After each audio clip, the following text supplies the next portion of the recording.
클릭해 주셔서 감사합니다. 오늘 하루 좋은 일만 가득하시길 정성을 다해 기원드립니다. 야담TV 이야기 시작하겠습니다.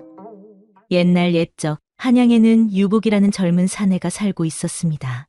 그는 9월의 새바람처럼 시원하고 10월의 단풍처럼 고운 얼굴을 지녀 사람들은 그를 살아있는 그림이라 부르기도 했지요.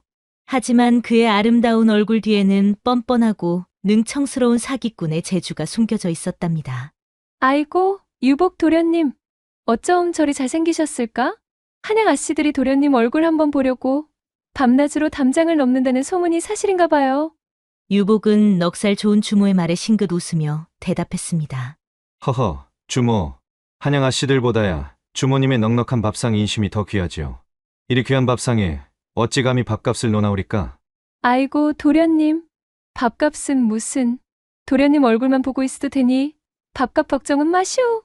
그냥 맛있게만 드시오. 아이고, 주모. 얼굴과 몸매만 이쁜 줄 알았더니 마음도 이쁘시구려. 허나 다음에는 아씨들이 아니라 주모님께서 저를 보러 담장이라도 넘으실까 염려되오이다. 유복의 말에 주모는 아랫배를 잡고 껄껄 웃었습니다. 아이고, 도련님.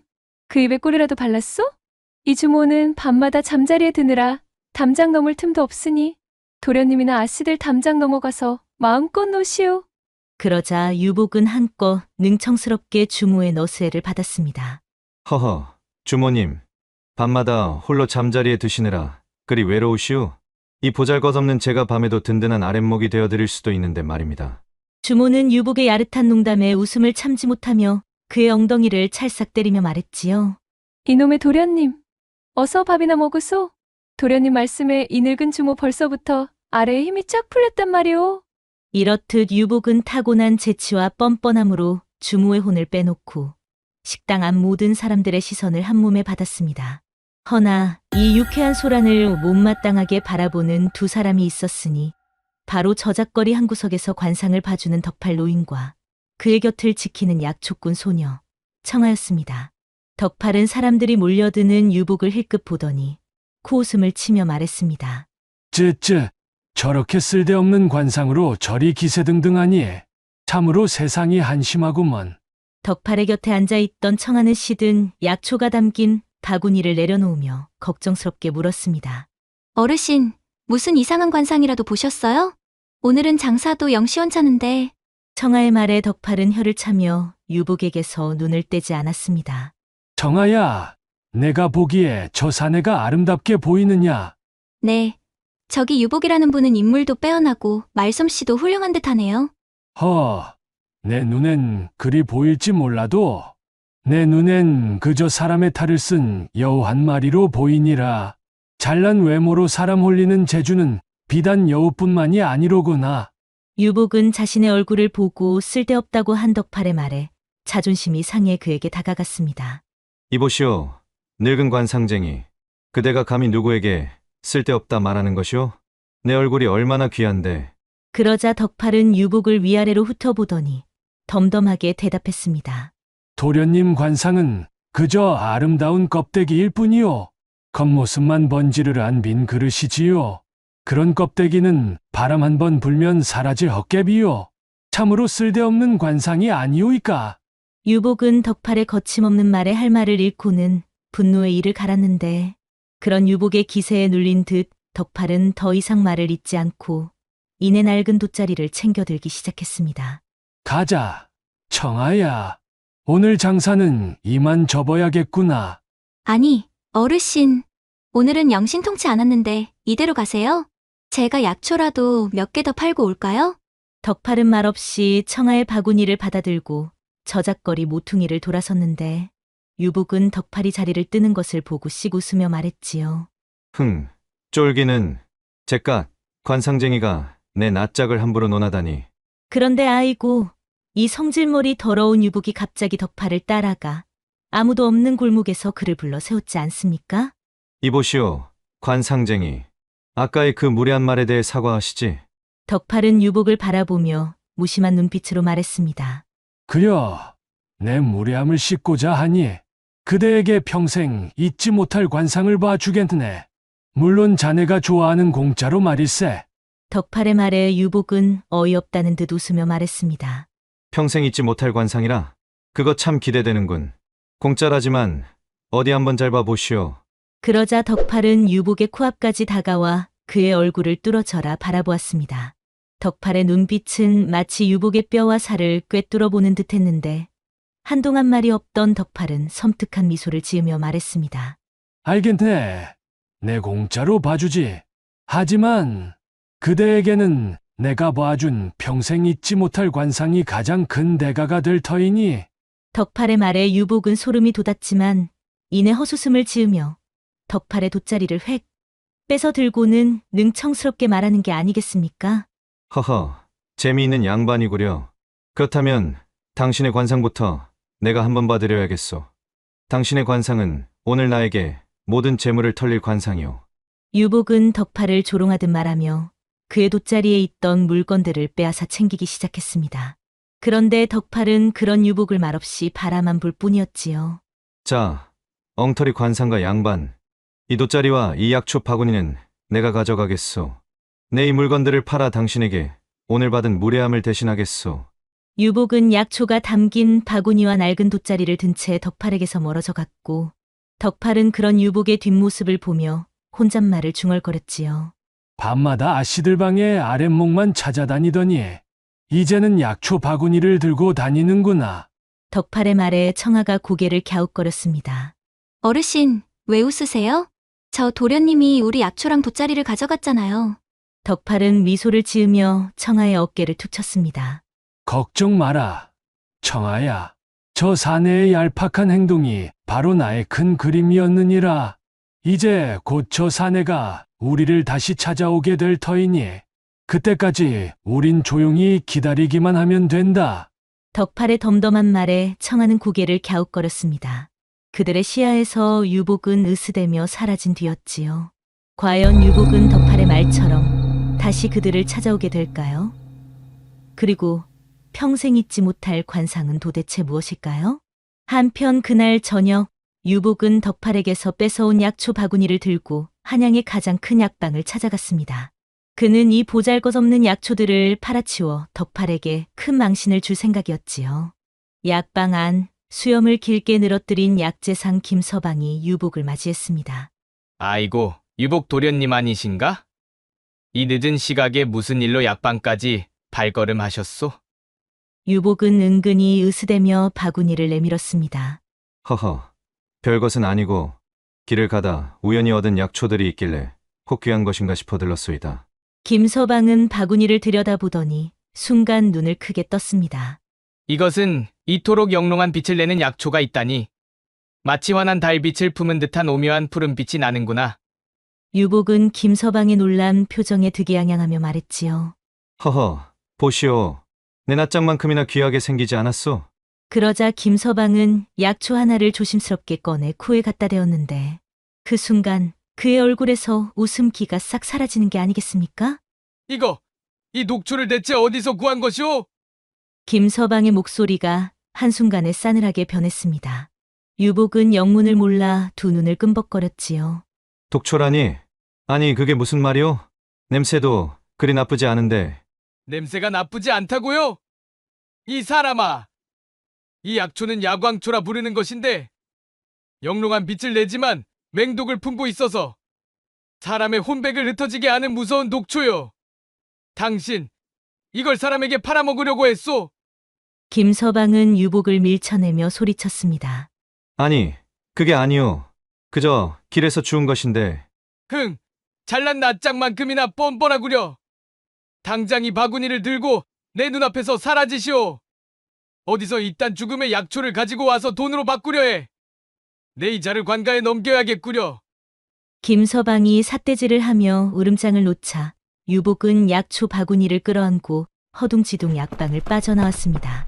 노인 관상가의 물건을 팔아서 푼 돈도 챙기고 골탕을 먹이려던 얄팍한 행동이 시작부터 꼬이기 시작한 것이었지요. 그렇게 유복은 발길을 돌려 자신이 묵고 있던 주막으로 돌아갔습니다. 하지만 그는 주막에 들어서자마자 또 다른 군경에 처하게 되었습니다. 아이고, 우리 잘생긴 유복 도련님. 이 늦은 밤까지 어디를 싸돌아다니다 온 것이오. 그리고 그 바구니에 있는 것은 뭐요? 그런데 주모의 말이 끝나기가 무섭게 인상을 쓰며 유복의 곁을 맴도는 파리떼를 쫓으며 코를 킁킁거리는 게 아니겠습니까? 아니, 도련님께 무슨 시궁창 냄새가 나는 듯 하는데.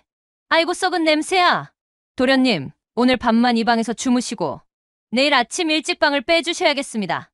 아니, 주모님. 이게 무슨 섭섭한 소리여. 내가 그동안 얼마나 주모님께 잘했어.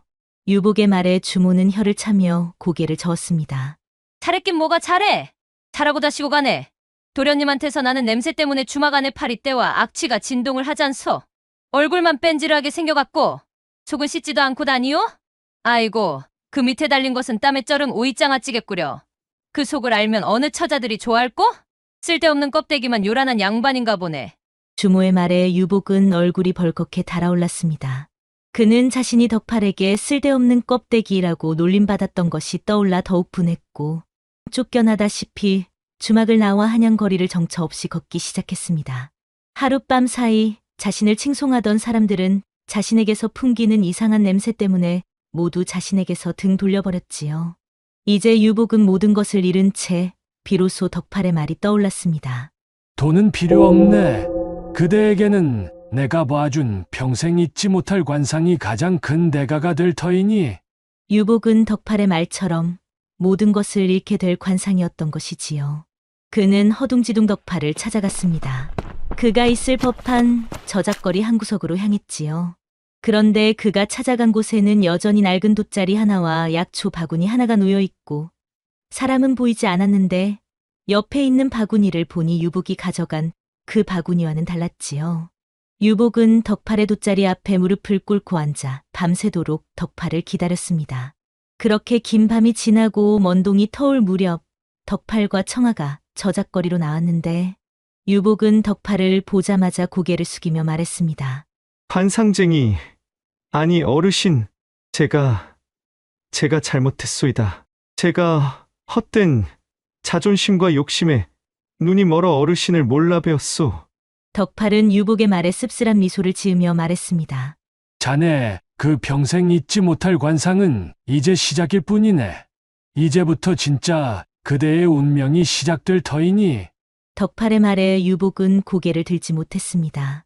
밤새 차가운 돌바닥 위에서 자신을 돌아본 그는 덕팔의 한마디 한마디가 마치 칼날처럼 마음을 꿰뚫는 듯했지요. 덕팔은 그런 유복을 물끄러미 바라보다 말했습니다.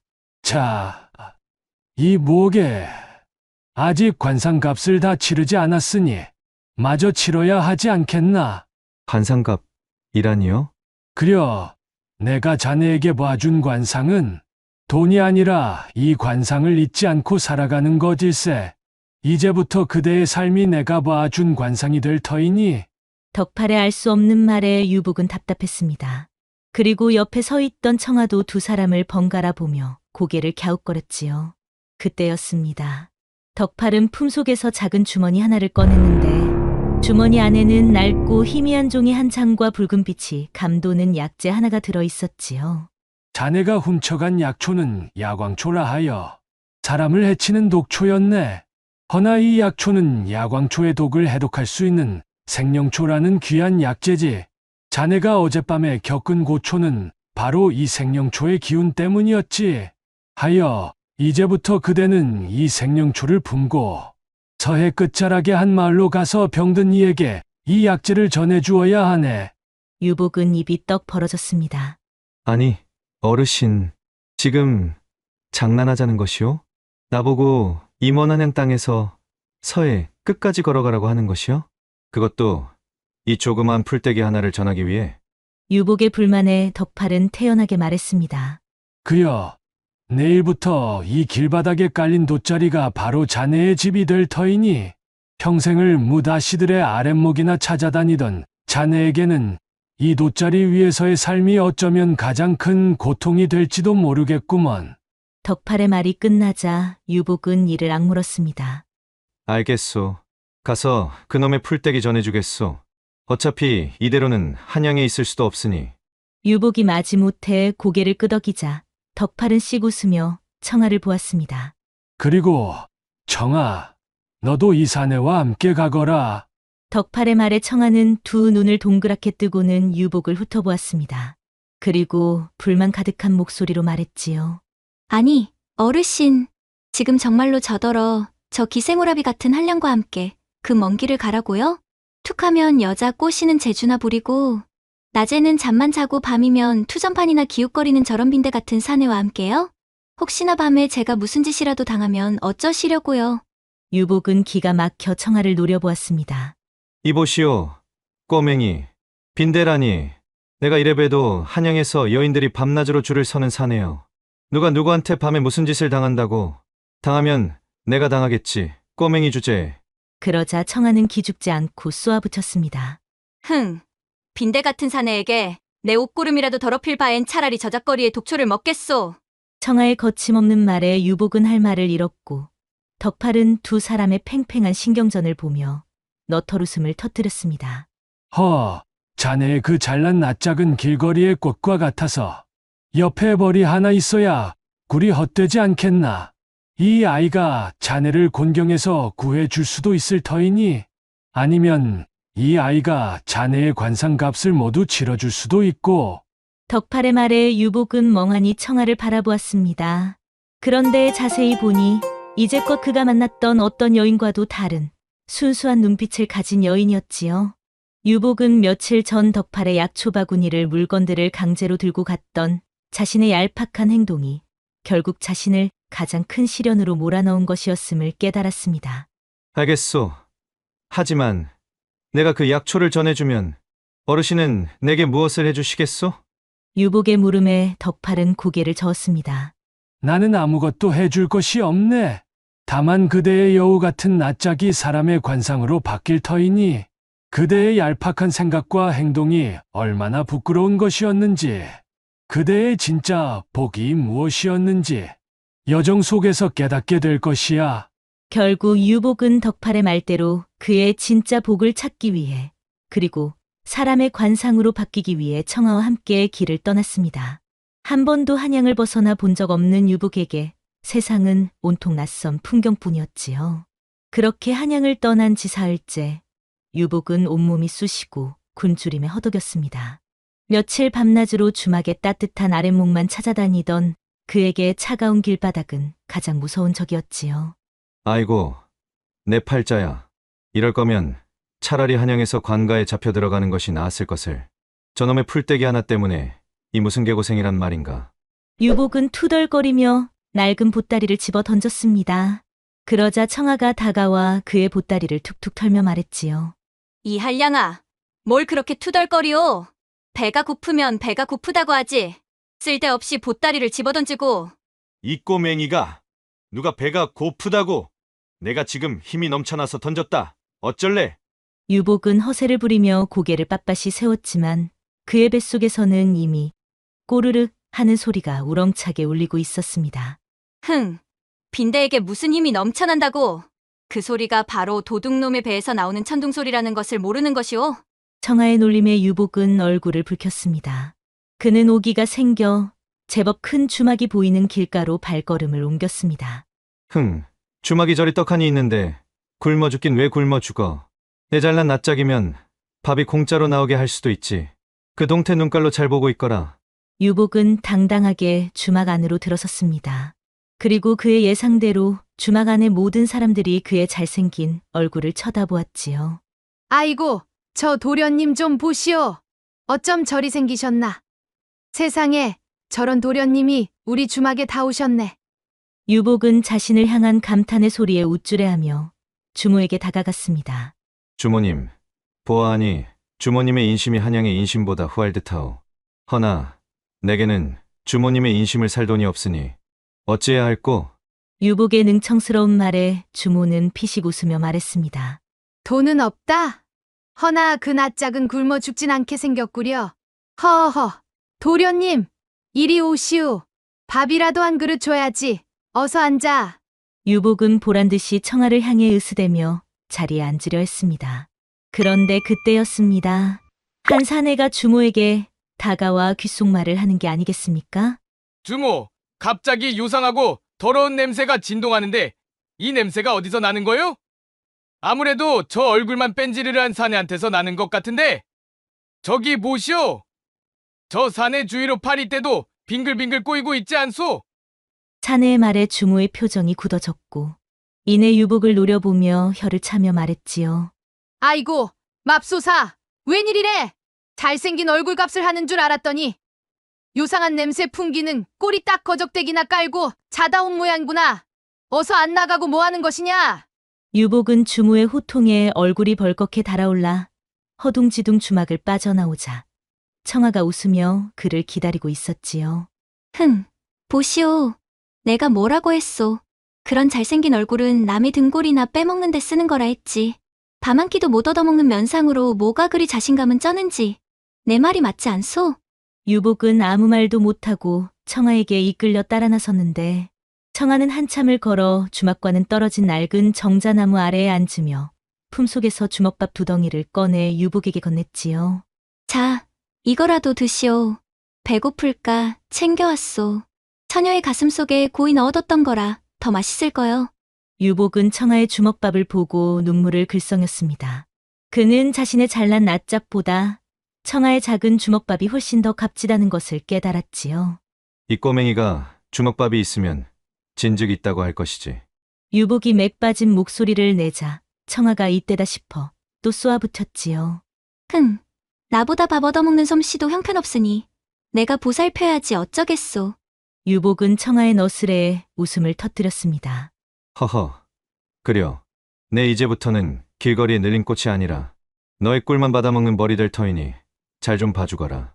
그렇게 유복은 주먹밥을 허겁지겁 먹으며 덕팔이 준 낡은 종이를 펼쳐 들었는데 종이에는 목적지의 지명과 약초를 받을 사람의 이름이 적혀 있었습니다. 고마운 꼬맹이. 이제 이것만 전해주면 된다. 아이고, 그런데 이게 웬일입니까? 유복이 청아에게 종이를 보여주려 했는데 그때 갑자기 거센 바람이 불어와 유복의 손에서 종이를 낚아채버렸고 종이는 바람에 실려 하늘 높이 솟아오르더니 이내 강물 위로 떨어져 흘러가 버렸습니다. 아니, 이게 무슨 일이여. 어르신이 준 종이가 이런 바보맹추 같은 양반아. 청아의 절규에 유복은 망연자실했습니다. 종이는 이미 강물에 젖어 글씨를 알아볼 수도 없게 된 뒤였지요. 유복은 그제야 자신이 얼마나 어리석었는지 깨달았습니다. 그동안 자신의 잘난 얼굴과 얄팍한 재주만 믿고 살아왔지만 정작 가장 중요한 것을 한순간에 잃어버린 것이었지요. 이게 다 내 탓이오. 내가 괜히 꺼내지만 않았어도. 유복은 땅바닥에 주저앉아 자책했습니다. 그러나 청아는 달랐습니다. 그녀는 젖은 종이를 들고 한참을 들여다보더니 고개를 갸웃거리며 말했지요. 아이고, 못 살아. 사내가 그깟 일로 눈물이나 짜다니. 참으로 한심한 한량이로다. 자, 봐요. 이 종이에는 아직 희망이 남아있소. 유복은 청아의 말에 고개를 들어 종이를 바라봤는데 종이는 이미 엉망진창이었지만 한 글자만큼은 희미하게 남아있었지요. 바로 장이라는 글자였습니다. 장이라니? 이것이 이 마을의 이름인지는 모르겠으나 아마도 장이 서는 마을일 거요. 서해 끝자락에는 장이 서는 마을이 많으니 그중 한 곳일게요. 청아의 말에 유복은 다시 희망을 품고 며칠을 걸어 서해에 도착했지요. 그들은 장이라는 글자 하나만을 단서로 서해 끝자락의 마을들을 찾아다니기 시작했습니다. 그러나 장이 들어간 마을은 많았지만 그 어디에서도 덕팔이 말했던 병든 이의 소식은 들려오지 않았지요. 그때였습니다. 한 주막에서 이상한 소문을 듣게 되었습니다. 들었는가? 장씨 부인이 병이 깊어 곧 죽을 것이하더군. 유복은 그 소리에 귀가 번뜩였습니다. 장씨 부인이라 장이 서는 마을이 아니라 장씨성을 가진 사람을 말하는 것인가? 유복이 얼른 마을 사람에게 물었습니다. 혹시 그 부인이 사는 곳이 어디입니까? 아이고, 한양에서 온 도련님인가 보네. 모르고 왔나? 그 부인은 이 마을에서 가장 부자라는 황부자의 아내라네.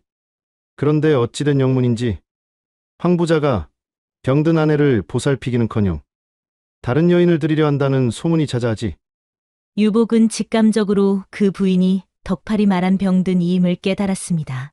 하지만 어떻게 된 일인지 그와 동시에 가슴속에서 또 다른 욕망이 꿈틀거리기 시작했지요. 병든 부인이 죽고 나면 황 부자는 새로운 여인을 데릴 터. 내가 그 여인을 차지한다면 다시 한양으로 돌아가지 않아도 되겠지. 유복은 그동안의 고생을 잊고 다시 옛날의 얄팍한 한량으로 돌아가려는 마음을 품었지요. 그리고 곧장 황 부자의 집으로 찾아가 자신의 뛰어난 외모를 이용해 황 부자에게 접근했지요. 황 부자님, 소문을 들으니 사모님께서 병환이 깊으시다 하여 혹여 제가 도움이 될까 하여 찾아왔습니다. 황 부자는 유복의 훤칠한 얼굴을 보더니 눈을 번뜩이며 말했습니다. 아이고, 어찌 이리 귀한 손님이 다 오셨는가? 나는 황덕복이라 하네. 그런데 그대는 대체 누군가? 유복은 능청스럽게 말했습니다. 저는 유복이라 하오이다. 한양에서 온 의원이 올시다. 유복의 거짓말에 황 부자는 박수를 치며 기뻐했습니다. 그러나 황 부자의 표정은 어딘가 모르게 음흉했지요. 아이고, 마침 잘 오셨네. 내 아내의 병을 고쳐만 준다면 자네에게 엄청난 상을 내릴 것이네. 유복은 속으로 쾌재를 불렀습니다. 하지만 그때였습니다. 황 부자가 유복에게 조용히 다가와 귓속말로 속삭였습니다. 사실 나는 자네에게 내 아내의 병을 고쳐달라고 부탁하는 것이 아닐세. 오히려 병을 더 깊게 만들어 달라고 부탁하고 싶네. 내 아내는 죽을 때가 되었는데도 재산을 내놓지 않아 아주 고통스럽구먼. 자네가 내 부탁을 들어만 준다면 내가 자네에게 황금 20냥을 주겠네. 유복은 황 부자의 말에 충격을 받았습니다. 그는 황 부자가 자신보다 더한 사기꾼이라고 생각했습니다. 덕팔은 생명초를 전해주라 했지만 황 부자는 아내를 죽여달라고 부탁하는 것이었죠. 유복은 황 부자의 악행의 혀를 찼지만 그의 마음속에는 또 다른 악마가 속삭였습니다. 황금 20냥, 이 돈이면 평생을 편하게 살 수 있다. 아니, 그뿐인가. 일단 황 부자에게 잘 보이고 병든 아내가 죽고 난 뒤 새로 들일 젊은 여인을 내가 차지한다면 이 마을의 주인이 될 수도 있겠지. 유복은 잠시 갈등했습니다. 그러나 이내 악마의 유혹에 넘어갔지요. 알겠습니다. 제가 황 부자님의 부탁을 들어드리겠소. 유복의 대답에 황 부자는 흐뭇한 미소를 지으며 유복에게 돈 주머니를 건네주었지요. 과연 유복은 황 부자의 부탁대로 장씨 부인을 해치고 그가 원하던 부와 명예를 얻을 수 있을까요? 아니면 그의 선택은 또 다른 운명을 불러오게 될까요? 유복은 돈 주머니를 움켜쥐었지요. 황금 20냥의 무게는 그의 손바닥에서 느껴지는 현실적인 탐욕 그 자체였습니다. 돈만 있으면 다시는 비로한 신세로 돌아가지 않아도 된다는 생각, 이 마을의 주인이 되어 호요식할 수 있다는 얄팍한 꿈이 그의 머릿속을 가득 채웠지요. 허나 그 꿈은 누군가의 목숨을 담보로 한 것이었습니다. 좋아. 마음 약해지지 말자. 어차피 남편 되는 이가 저리 말하는데 굳이 내가 나서서 생명초를 먹여서 살릴 이유가 있나. 유복은 마음을 다잡고 황 부자의 병든 아내가 누워있는 방문을 열었습니다. 그리고 곤히 잠든 젊은 장씨 부인의 얼굴을 들여다보았습니다. 병색이 완연했지만 맑은 피부와 오뚝한 콧날이 아직도 곱고 기품 있는 미모를 고스란히 보여주고 있었지요. 그런 고운 얼굴을 보며 유복은 잠시 갈등했습니다. 그런데 그때 등 뒤에서 싸늘한 목소리가 들려왔지요. 에라이 양심이라곤 똥간에 똥보다 못한 썩어 빠진 한량아. 설마 그 황금 몇 푼 때문에 이리 고운 여인의 목숨을 앗아가려 한 것이오? 깜짝 놀라 뒤를 돌아보니 청아가 방문 앞 기둥에 숨어 그를 지켜보고 있었지요. 아니, 청아야. 아니 그게 아니고. 거짓말할 생각 말고 그 손에 든 것이 무엇인지나 말해보시오. 황금에 눈이 멀어 떳떳지 못한 짓을 꾸민 것도 모자라. 이제는 살인까지 저지르려는 것이오. 유복은 한참을 망설이다 결국 고개를 떨구었습니다. 그래, 맞다. 황 부자가 내게 아내의 병을 더 깊게 만들어 달라 했다. 그 대가로 이 돈을 줬지. 에휴, 멍청하고 쓸모없는 한량 같으니라고. 한양에서 그 고생을 하고 여기까지 뭐 때문에 왔는데? 개떡 같은 당신 운명을 바꾸려고 여기까지 온 것 아니오. 그런데 덕팔 영감의 부탁을 잊고 허튼 욕심만 부리는 것이오? 청아의 거침없는 질책에 유복은 고개를 들지 못했습니다. 그러나 청아의 눈빛은 곧 분노에서 무언가를 꿰뚫어 본 듯한 날카로운 빛으로 바뀌었지요. 청아는 황 부인이 누워있는 침상으로 다가갔습니다. 그리고 침상 옆에 놓인 약탕 그릇을 들어 냄새를 맡았지요. 이게 무슨 약이오? 황 부인이 드시는 약이라고 하오이다. 허, 이런 놈의 사기꾼. 당신은 이 약이 독이라는 것을 알고 먹였나? 뭐라? 독이라니? 난 그저. 청아는 유복의 멱살을 잡고 거세게 흔들었습니다. 이 약은 그냥 약이 아니라 사람의 기력을 서서히 앗아가는 독이 섞인 약이오. 유복은 청아의 말에 기가 막혔습니다. 황부자가 자신에게 아내에게 약을 먹여달라고 부탁을 했지만 이미 황부자는 자신의 아내에게 독을 먹이고 있었던 것이었지요. 그럼 황 부자가 일부러?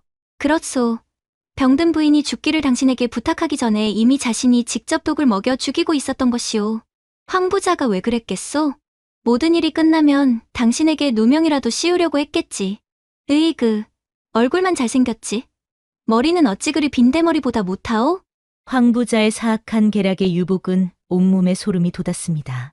그는 자신이 저지르려 했던 행동이 단순히 덕팔에 대한 배신이 아니라 살인의 조력자가 되는 일이었음을 이제서야 정신을 차리고 깨달았지요. 그동안의 얄팍한 허세와 욕심이 한순간에 무너져 내리는 순간이었습니다. 청아야, 그럼 어찌하면 좋겠느냐? 황 부자가 알기 전에 빨리 도망가야 하지 않겠소? 이 양반이 끝까지 자기만 생각하네. 우리가 그 먼 한양에서 여기까지 왜 왔소? 이대로 도망가면 어떻게 해요? 으이그, 빈대머리 같으니라고. 우리가 이 여인을 살려야 하오. 하지만 황 부자가 알게 되면 우리 목숨이. 걱정 마시오. 이리 와서 내 말대로만 하면 우리도 이 여인도 살 수 있소. 청아는 유복에게 속사기득기지를 알려주었습니다. 그들은 황부자의 계획을 역이용하여 장씨 부인을 구하기로 마음먹었지요. 유복은 황부자에게 받은 돈으로 해독에 도움이 되는 약재를 사와 생명초와 함께 달여 청아와 장씨 부인이 마실 약에 몰래 넣었지요. 그런데 그때 마침 방에 들어온 황부자가 유복에게 물었습니다. 자네, 정말로 이 여인의 병을 더 깊게 만들어준 건가? 유복은 애써 태연한 척 대답했지요. 물론이오, 황 부자님. 이제 내일부터는 부인께서 식음을 전폐하고 고통스러워하실 것이오. 유복의 대답에 황부자는 회심의 미소를 지었고 부인이 죽기만을 기다렸습니다. 하지만 며칠이 지나자 부인의 병세가 갈수록 호전되었고 황부자는 유복을 다그치기 시작했습니다. 아니, 이복의 한양 의원, 내 아내의 병을 더 깊게 만든다고 하더니 어찌하여 날마다 더 좋아지기만 하는 겐가? 설마 나를 속이고 있는 것은 아닌가? 하하, 황 부자님. 그거야말로 저를 모르고 하는 말씀이시구려. 병세가 깊어지기 전에는 잠시 좋아졌다가 이내 걷잡을 수 없이 깊어지는 법입니다. 이는 제가 약재를 쓸 때 쓰는 고도의 방법이니 염려 마시오. 유복은 속으로는 온몸이 떨렸지만 겉으로는 능청스럽게 허세를 부렸습니다. 하지만 황부자는 유복의 말을 믿는 척하며 유복을 꿰뚫어 보고 있었지요. 그렇군. 역시 한양 의원이라 뭔가 다르긴 다르구먼. 그럼 앞으로 내 아내의 병세가 깊어지는지 아니면 좋아지는지 두 눈 부릅뜨고 지켜보겠네. 그날 밤 유복은 황부자에게 들킬까 두려워 안절부절 못했는데 옆에서 묵묵히 앉아 약을 다리던 청아가 그런 유복을 보며 혀를 찼습니다. 아이고, 간댕이가 벼룩의 간보다 작은 양반아. 그러다 들키면 어쩌려고 그렇게 허튼 소리를 했소? 그 손으로 처녀들 저골이나 풀 줄 알았지. 사람 목숨을 다루는 의술은 전혀 알지 못하는 주제에. 아이고, 청아야. 내가 그때 하도 놀라서 그랬지. 이젠 어떡하면 좋겠느냐? 황 부자가 우리를 죽이려 할 텐데. 괜한 걱정 말고 이거나 마저 다려요.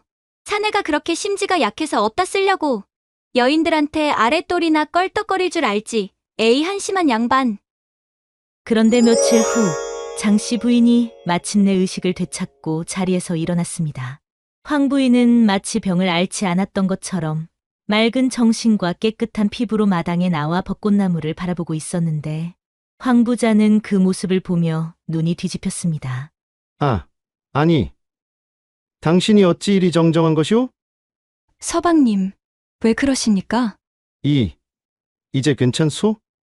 네, 모두 서방님 덕분이옵니다. 부인의 말에 황 부자는 속으로 분노가 치밀었습니다. 아니지. 이것은 필시 꿈일 것이야? 내 이 빌어먹을 돌팔이 의원놈을. 황 부자는 곧장 유복을 찾아가 역사를 잡았습니다. 이놈아! 아, 내가 감히 내게 거짓말을 했어?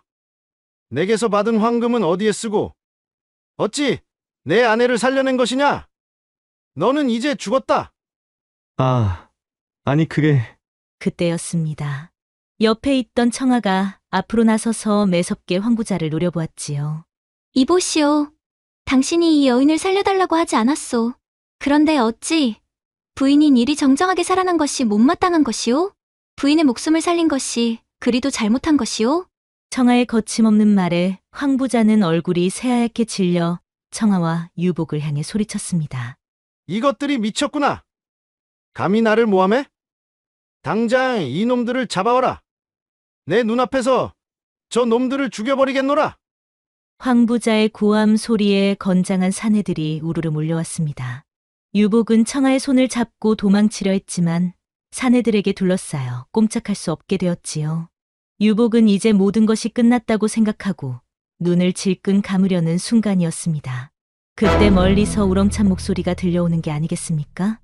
모두 멈추시오. 이 마을에서 벌어지는 모든 사건은 이제 의금부의 소관이오. 모두가 소리가 들리는 곳을 바라보니 늠름한 갑옷을 입고 있는 사내가 한 무리의 병사들을 이끌고 서 있었습니다.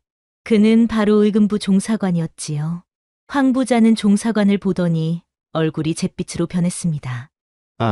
아니, 종사관님. 어인일이십니까? 황덕복, 그동안 내가 저지른 악행을 모두 알고 있다.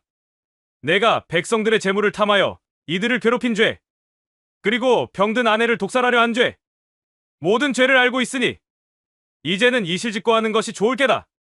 황 부자는 그 자리에서 무릎을 꿇고 벌벌 떨었습니다. 그리고 종사관은 유복과 청아에게 그동안 있었던 일을 모두 듣고 고개를 끄덕이며 말했지요. 자신들의 목숨을 걸고 한 여인을 구하려 했다니. 너희들의 지혜와 용기는 참으로 훌륭하구나. 결국 황 부자는 그동안의 모든 죄가 만천하에 드러나게 되었습니다. 그는 아내와 처가의 재물을 탐하여 자신의 아내를 죽이려 했던 죄로 의금부로 끌려갔고 그의 모든 재산은 몰수되었습니다.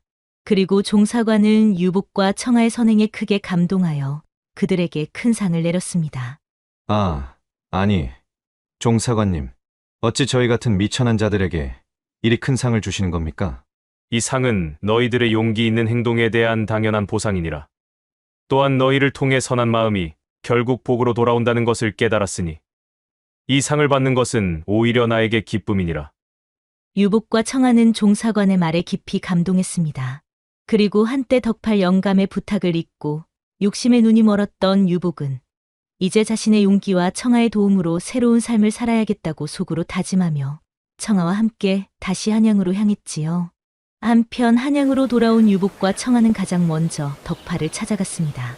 유복은 고개를 숙인 채 그동안 있었던 일들을 솔직하게 털어놓았는데 덕팔이 주었던 문서를 물에 빠뜨렸던 일, 황 부자의 유혹에 넘어갈 뻔했던 일, 그리고 청아의 도움으로 장씨 부인을 구했던 일까지 모든 이야기를 들은 덕팔은 조용히 유복의 얼굴을 바라보며 말했지요. 허허, 여보게, 유복.